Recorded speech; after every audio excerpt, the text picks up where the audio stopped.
So they're in the town squares of the big cities, so like you could be walking by.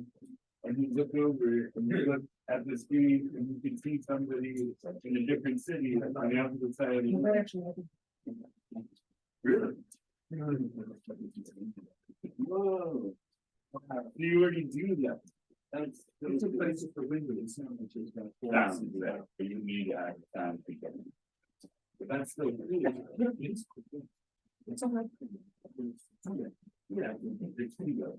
Oh, we heard it.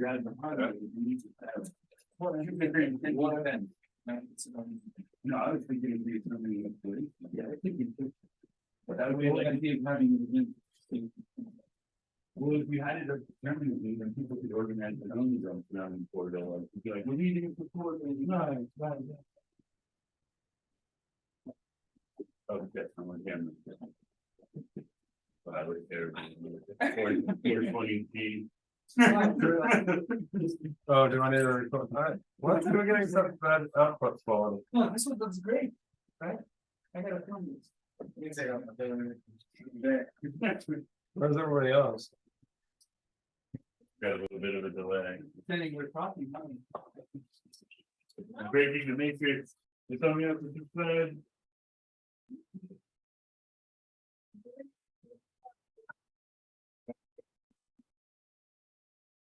Oh. Oh, no, I just. Is the already recording? Right. Okay, accepted. It's like the matter. Oh, Kim's gonna run a few minutes late. Can we 3 get minutes. recursion on this? Is it So, possible to get recursion? We put point the camera at the camera and have recursive infinite. Oh, I want to see infinite half. Well, I need to switch this one.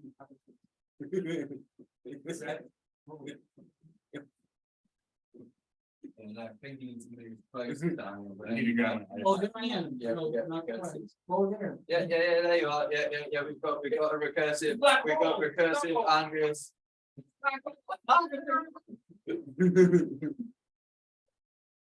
Are you gonna actually tune into the people or? I wonder if we're getting any sound. Are we waiting for it to come? It's about the technology. Are we still Oh, not getting sound? I think Zoom eventually doesn't have you feed your sound back into this. Yeah, output. that would make sense. Otherwise we would get this recursive loop. Maybe that's what's happening. Yeah. But are you? Oh, two people. Two people two people are in the waiting room. Okay. no, we have the. Yeah. Where's my cursor though? It's trying to focus on the main. Where's my cursor? Space NATO. Space I'm gonna creep it out. Where's my? You say tomato, it's like. Oh no. I don't see my cursor anywhere. Can you maybe unshare the screen so you can just stop a minute? Oh no. You can just do that with that. It's so weird the delay. Oh dear. Maybe you stop sharing the display so you can let them in or can you drag it across? I can see your cursor. Where is it? Let me be your cursor with my finger, okay? Here. You. Yeah, you're in, right, there, up a little, down a bit, yeah, that's it, quick. Yeah, okay, all right. Yay. Bob presented the chat. Now hopefully we can hear everybody. Yeah. Hello. Hi. That's halfway it works. You're not in shot there, right? He's coming in a second, right? Oh, hey. Can you hear us all? Yeah, do you want to go through the screen? I can. I see it, yeah. Okay. Yeah. Full screen again. There we go. Okay, cool. That's good. Um, Can you leave the gallery view? oh, gallery view. Oh, this is not my, I'm not a live video production person. I just put in more on the upper right. Yeah. Upper right. Yeah. I see, no longer see my cursor. Moving around. Oh, no. Maybe we don't. It's on your screen, on the laptop screen. There it is. That's it. Okay, we need to click it. You, yeah. Gallery. Yeah, that's it. There. Okay. Okay, good. We're on gallery view. Okay. So, do I start? Or, we're waiting for, Tiberius. Right now, is another person he accepted, but I haven't seen him yet. And we're about 6 minutes after. Maybe we just start and then join so we can update them. Okay, so, yeah, so there's two, so I'm at the Let Me Think workshop right now. And the people who you see on the screen, you were not familiar with, but they are participants in the Let Me Think workshop. And the people at the Let Me Think workshop are talking to Kim Duffy and Bob Hogan.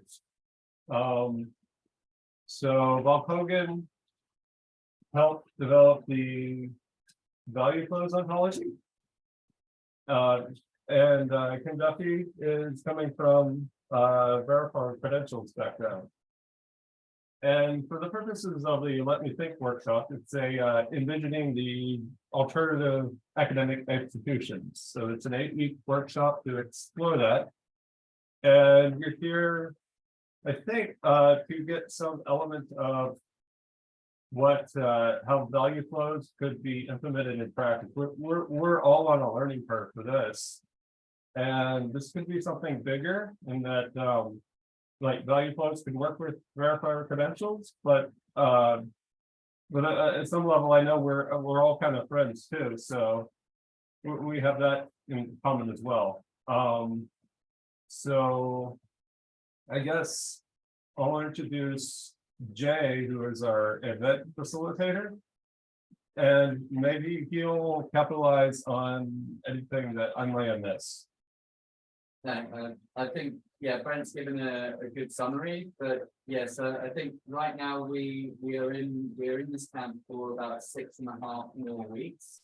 Where we are, there are local CSAs, like community service associations, which are connected to local farms and local farm cooperatives. So we have an interest in where our goods are coming from and those supply chains and how we might model them, and also looking at what alternative means of engagement we might have with them after their money. So yeah, given that opportunity to explore value flows and actually do research on those model impacts, and maybe if we're lucky, actually prototype some alternatives. We were looking at what knowledge and experiences you might have that might help us do that, any specific applications you might know of that might help us do that, and also any existing examples and models that you might know of that we might look at. Does that make sense, or feel like a good use of your time? Yeah, feel free to unmute and chime in, or I don't know if I can do the hand raise thing, but there's not many people in here, so I don't know if they'll be talking over each other. Yeah, so.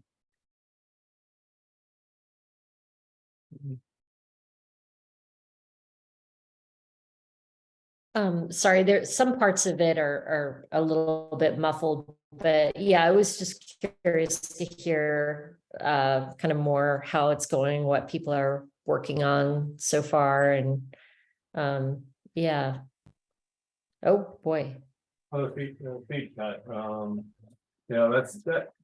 We have another camera and it's just running HDMI cable into it, so it's cool, but I don't think the audio cut, so that's a separate feed. All right. I didn't know if that was a background screen. It looked really cool. It was like Yeah, this is like I don't know what it's called. I don't know if you see an old school television. Yeah.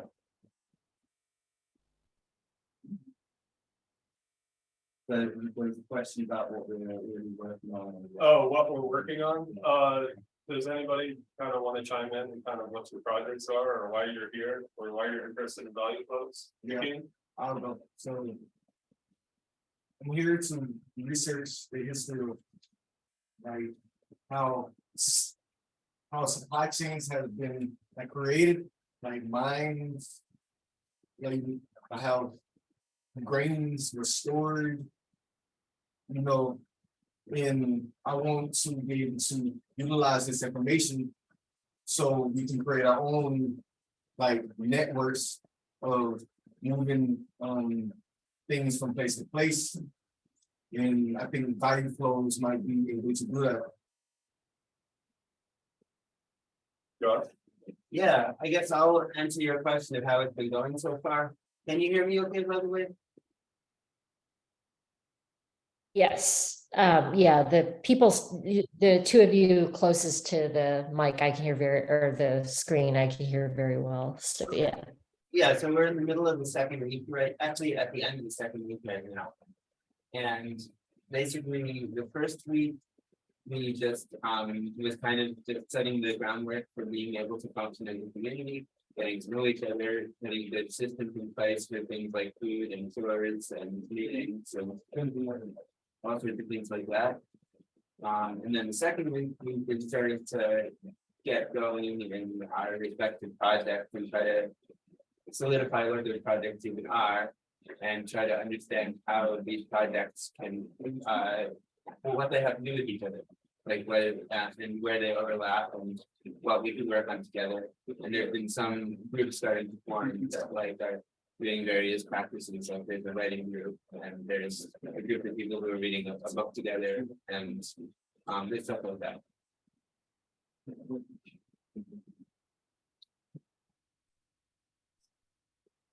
Great, Bob, do you want to start with any questions or comments before we keep going?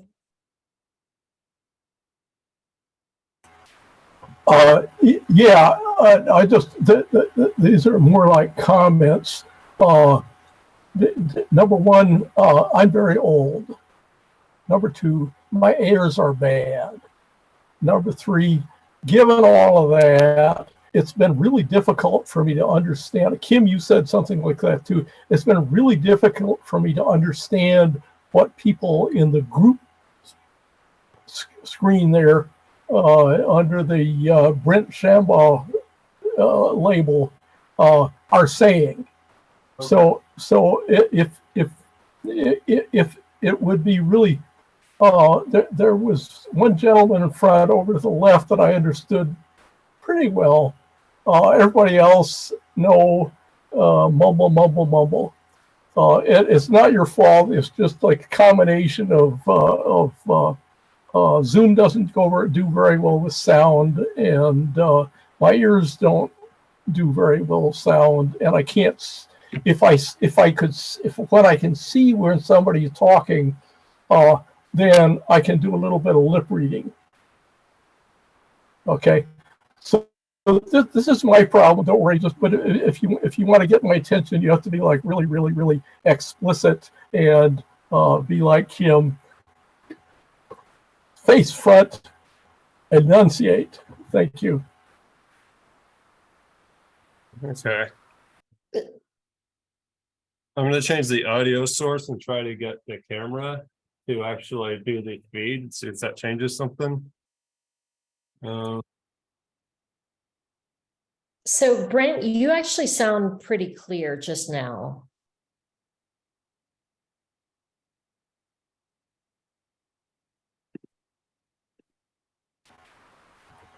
Was that Brent? Yeah, I think the last speaker was Brent.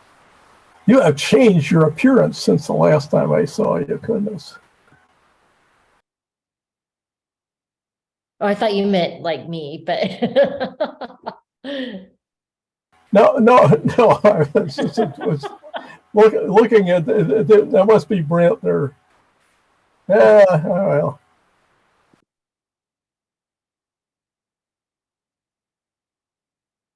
There.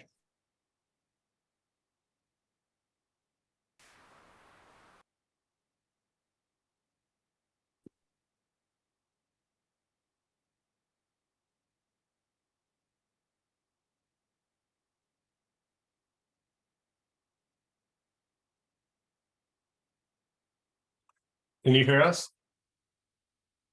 Yes.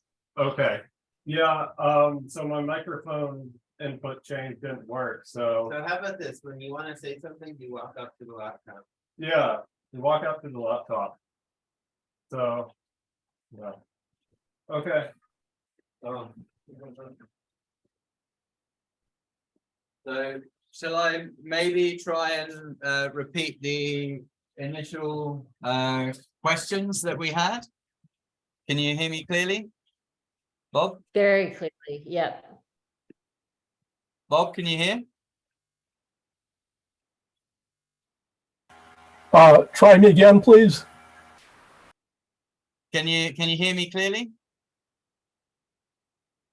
That was clear, Okay. but good. you had something, there was something before that seemed like it might be a question, but that was not so clear. Okay. He said, should he repeat the questions at the beginning, which it sounds like neither you nor I heard those clearly. So he's gonna do that initial part again, but speaking like Good. this. Good idea. Okay. So yeah, essentially at this camp, we're looking to actually implement the value flows model in order that we can learn from it from direct experience. We've got connections and we're getting our food from local CSAs, which are community service associations, which have direct. Oh, okay, sorry, community supported agriculture. I got the wrong acronym, but the principle is the same. They're directly connected with the farms. So we're in this unique location where we have the opportunity to understand and investigate our food supplies. And also people are here also generating knowledge and hopefully businesses and institutions that could also potentially generate value, but we want to start with the food. And we want to begin researching the value flows that are coming into this space that we're all benefiting from. And we wanted to ask you what knowledge and experiences you have that might help us to do this, and perhaps specific applications that we might use if you know of them, and any existing examples and models of best practice that we might research and use, because also this is a space for study. Okay, I understood almost all of that. In general, it would be really useful for people who are like me, if the person who is speaking is actually on camera. Okay. Well, I can rotate the camera. Yeah. we move the computer next to us? No, we can't, because of the Yeah. the lead. No, it's fine.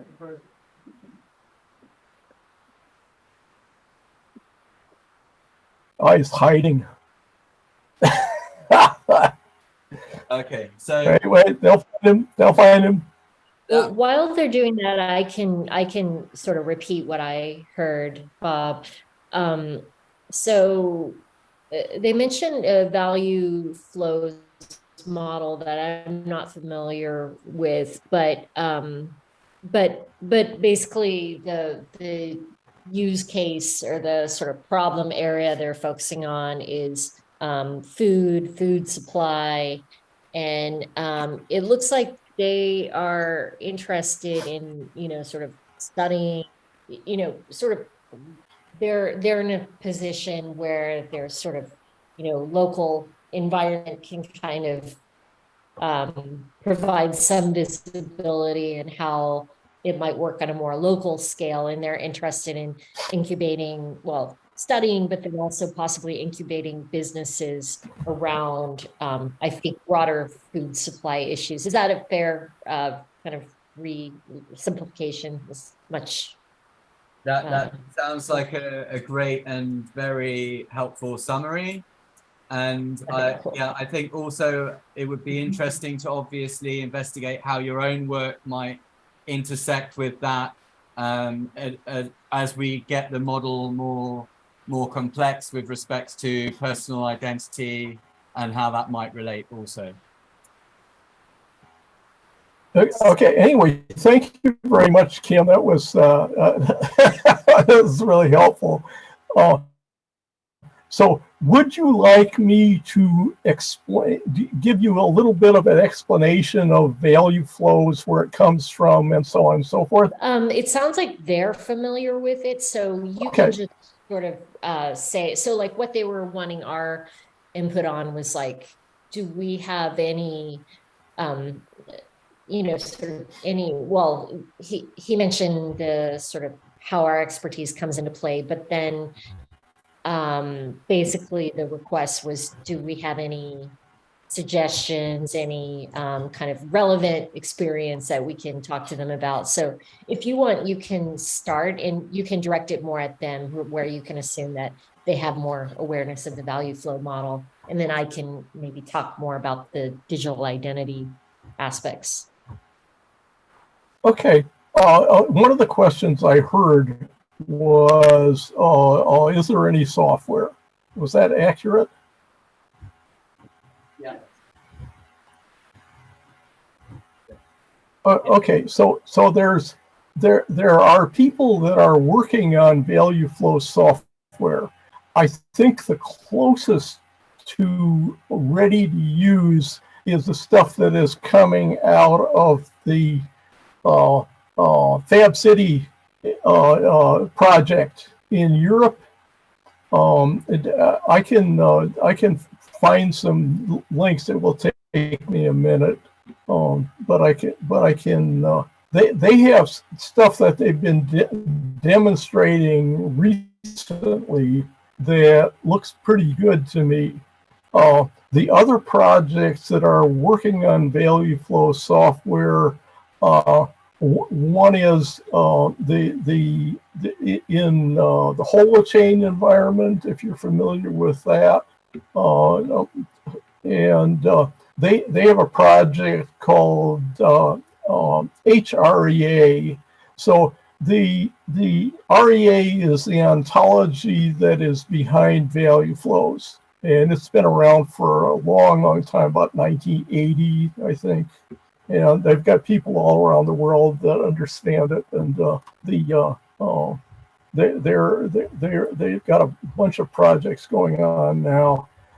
But the holochain is doing a software that's based on value flows that they call HREA, which was, I think, a very good choice. That stands for Holochain REA.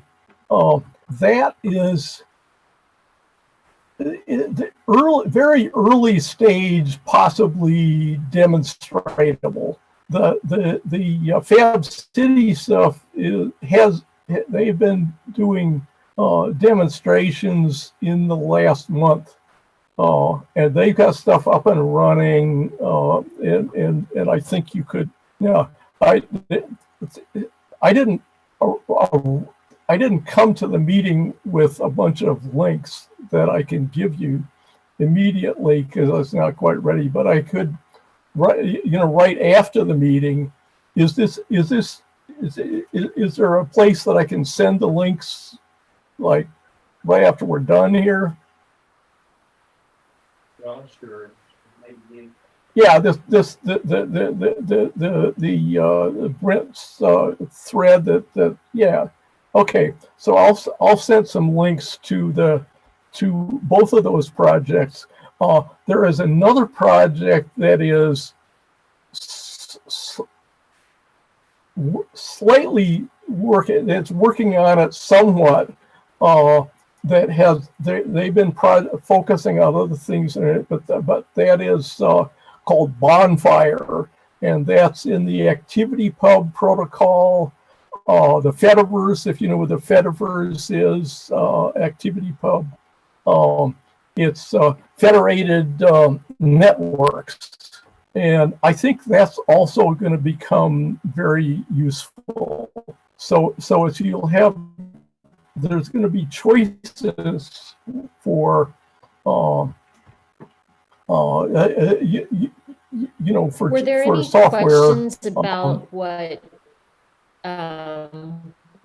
Bob was saying?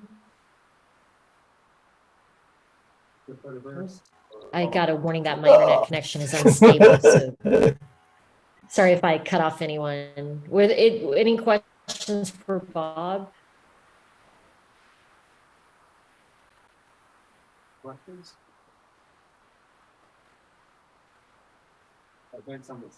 I have a question while they're getting started. So Bob, are we talking about this specific value flow? So I sent a link in Zoom. I was searching for, as you were talking, hollow chain and the things that you were mentioning. So it looks like a sort of ontology and wait a second. Can you found the Value Flows website? Yeah. So it's like There's okay. there's a page in there about implementations, and there's a bunch of stuff about REA in there, and you know, there should be you know, upcoming software and so forth. Cool. Yeah, I wasn't familiar with this. It looks really interesting. So I can chime in on, oh, sorry, unless there were any questions, I can sort of chime in quickly. I know we're close to time as well. So Can I say one thing up front? Okay. If you want to implement value flows, we would be really delighted, and we would work with you because we're still at this project, we're at the stage of the project where different implementations are really, really useful. We want everybody to be able to talk to everybody else. By the way, I want also to make clear to you that the lead on the Value Flows project is Lynn Foster, not me. Okay, I'm a helper. So Lynn loves to work with people on this stuff and is the best at dealing with the you know, the details that you will run into. Is like, okay, what does that mean? How do you do that, and so on, and what have people done? And so she's deeply enmeshed in all the projects that are using it and everything that they're running into. cool. She's also nicer than me. You're plenty nice, so she might be too saccharine for us, but we'll see. I'm just kidding. Yeah, well, again, I don't know anything about anything like food or you know, supply chains or anything, but and so Brent probably could represent everything that I would say on the identity side, you know, even as well as or better than me as well. But I think that one thing that stands out is sort of how people are using decentralized identity for, you know, supply chain types of issues generally. So if you haven't been exposed to it yet, decentralized identity is a form of identity that attempts to put control over, you know, statements made about you into your own hands, and it's kind of poorly defined. I define it as a set of technical standards and principles, because a lot of it is sort of out of our control. Like technology can only do so much, but you know, it really weighs into sort of like when companies get data about you, can you, what control do you have over it? So some of them are more of like policy questions and things like that. But at the core of the technical standards are ones called decentralized identifiers, which is like a string, and it's a lot like you can think of it a lot like a URL, except like instead of URL that resolves to websites, this DID string resolves to information about how to securely interact with you. And that's a bit ambiguous, but you can think of it as like a level of indirection. So right now your identifiers tend to be really tied with platforms. So if people say, well, how can I interact with you online?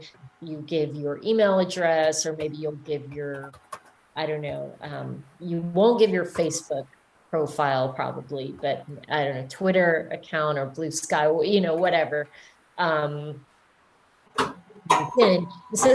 these strings that are owned by platforms, but the idea is that a DID identifier would, in theory, be able to flip that relationship around. Now I'm oversimplifying it a lot. There's a lot really going on behind the scenes, but the decentralized identifier standard is one element, and the other one would be verifiable credentials. So verifiable credentials don't have to use DIDs. They are useful on their own, but they commonly use DIDs to the issuer of a credential. So a verifiable credential can be a wide range of claims about anything. Like you could use it to represent an identity document, like a driver's license, or it could be something like something useful in supply chain, like the manufacturer of something issues a claim saying this is my product. They issue a claim just making the statement. The statement could be about a person or about a non-person entity. But then later, someone else could inspect that statement and say, okay, the issuer is this, the verifiable credential is the issuer. So they know how to resolve that to a known entity, and they can check the cryptography, the cryptographic signature on the verifiable credential to say, okay, this statement is valid. So that's just sort of a quick, maybe like very woefully incomplete introduction to DIDs and VCs, but how they're used in supply chain use cases can be a lot like, someone saying this is, they manufactured something or they grew something or, whatever. And then chain of custody turning over, like say something left the warehouse and went somewhere else. So in theory, how people use these technologies and supply chain is to give away just technical tools to say like, okay, walk this chain of custody to say like track an element, or like I'll say for discrete good, it's kind of easier to do, to say like if it's I don't know, like if you're talking about a barrel of something, say like that barrel left the warehouse, it went blah, blah, blah. If you're talking about like, sort of non-discrete, or like, I don't know, like weighed element, something that way it gets more complicated. I'm rat holing on this. But effectively, so it is a tool that people are using, or decentralized identity tools are something that people are using to discover the provenance of goods. And the last thing I wanted to mention is like blockchain gets mentioned a lot in the context of decentralized identity. And we did use that really heavily in the early days, but over time we started teasing apart. So like, in the early days, people were storing everything on a blockchain, and then we started teasing apart, what needs to be on a blockchain, because a lot of times when you get into enterprise blockchain, it's like, okay, is this really valuable over just some whatever corporate database that I would typically use? So we've had those over time, but one thing that really does stand out is like, when you're talking about non-person entities, blockchain applications can be safer. You worry less about how do you say, privacy issues than you do with blockchain with people. So like the risk is, say like Twitter were on a blockchain, and then deleting a tweet becomes harder. And so like the thing that we worry about with privacy and blockchains with people tends to be around, like GDPR has a right to erasure kind of stipulations to say, like, if you wanted to make a company like delete all the information they had where they're tracking you, there are some means to do it within reason. But with non-person entities, it ends up being kind of an area where blockchain has had a little bit more traction. I will say, like, because I don't necessarily know if anything's really been deployed or relied on at scale, but behind like sort of more novelty things. But it's like, it can be interesting because you can get a bunch of organizations or corporations or whatever to say, like, this is your logical source of truth. And so it can end up being a good use for it. At the same time, claims still don't have to be on chain. Like, you might use blockchain for resolution of these decentralized identifiers possibly, but you don't have to.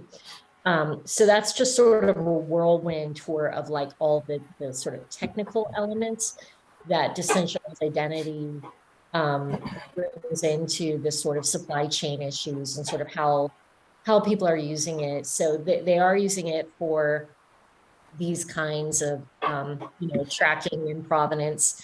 The other use case I'm familiar with, I really liked it because it was the idea of, so it's very specific, not exactly what you're getting into, but it was a certain warehouse problem. So like in Mexico, there was a issue where, a problem statement of, a lot of farmers would want to store, or how do you say, like, lend or store their goods in a warehouse, and they could get loans in exchange. But the risk was one of fraud. So the idea was like, how do you know that someone is giving or the warehouses are making good or sort of tracking things correctly? How do you know someone's not gaining it at some point along the way? And there was concerns about fraud both by the warehouses and the individuals. So this is sort of why I started rat holing on non-discrete quantities. It's like, they did not have the problem of fixing fraud. They had the problem of wanting to put an upper bound on fraud. So they were using blockchain and a specific, implementation on the Bitcoin blockchain that used Bitcoins like op return stuff. It didn't have to be on Bitcoin. It was done by Bitcoin maximalists. So, they're gonna put things on Bitcoin. And this is probably like 5 or 6 years ago. There's probably a lot of other solutions by now. But so the reason that the ecosystem wanted to rely on Bitcoin blockchain was like, people didn't want to have the overhead of standing up some kind of distributed ledger just for, the idea was like, okay, someone stands up a distributed ledger, but then who can you trust? Like, they wanted something that was like, they wanted the blockchain to be just sort of a source of reference, just this ledger that just existed. They didn't want to have to worry that someone could rewrite the history and records. So in particular, deletions were not desired, like in the case we talked about with personal data. So I forget what that was called, and it was probably only explored as pilot, but I wanted to mention that as sort of like a fraud kind of application that was considered. I don't know, I'm sure you're getting really deep into sort of food supply issues, and so not really knowing what those might be myself. I imagine that a lot of the sort of tracking, like there's a lot of, whether something is certified organic, which I know can be a whole can of worms, but there's a lot of sort of quality or, you know, sort of, how do you say? Yeah, some form of like certification, or like one thing that might be appealing is something that is like more of a smaller scale. Like I know that a critique of organic certification is like sometimes it can work counter to like local, you know, using local supplies, right? So like something that could be compelling with these sort of decentralized identity use cases are more like, you know, something that is agreed upon by participants versus something coming down from like federal agencies that have to sort of like cross their T's and dot their I's. Sorry, I was about to mix those up. So there's like one thing that I could see decentralized identity principles being relevant for are these sort of more, how do you say, like organically, you know, organic participation kind of things that might be relevant per se. Like, you know, one thing that comes to mind is like, if there's like restaurants that say like, oh, all our food comes from local sources. So I happen to live next to such a restaurant that was claiming that, but it turns out they were getting all their stuff from Costco. So is that priority number one to solve in the world? No, it's just an anecdote. Excuse me, Kim, we're about to die in. These are the, I've rambled way too much. We're gonna die in 5 seconds, 3. I'll